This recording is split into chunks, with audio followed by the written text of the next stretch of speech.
My name is Kenji. I'm 97 years old. And this is Sayuri.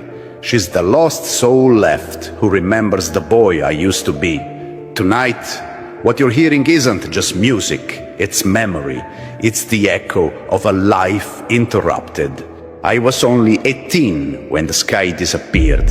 It was August 6th, 1945. We were in Hiroshima, just two students with instruments and dreams. I played the violin, she played the piano.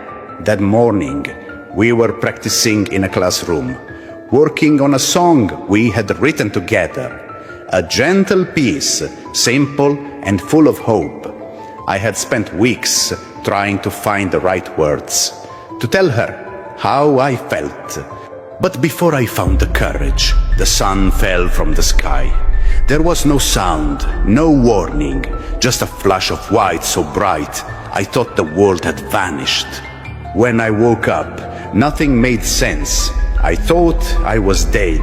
Everyone I knew, gone. I lay buried for hours beneath the rubble. When they found me, my hands were burned, my left eye blind.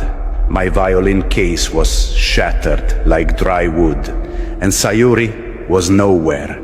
I believed she had died. For 70 years, I carried that loss. I never married. I never played again. Every note reminded me of that day, of a smile and the song we never finished. 7 years ago, I received a letter. A survivor group in Japan had contacted me. Someone named Sayuri Mori was asking if I was still alive. I wept for 3 days before I could call her. When we met, there were no words, just silence and tears. She had survived too. She had burn scars across her back. She lost her family, her little brother. She thought I was gone too.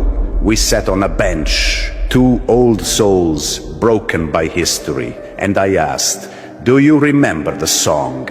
She nodded. I never forgot. So we played.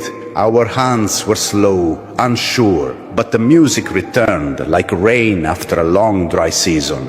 We're not here to impress you. We don't have many days left. This song you'll hear tonight, it's the one we were meant to play 80 years ago. It's a farewell from two children who never got to say goodbye. A lullaby for those we lost. A prayer for peace. Thank you for letting us share our last song. Good luck.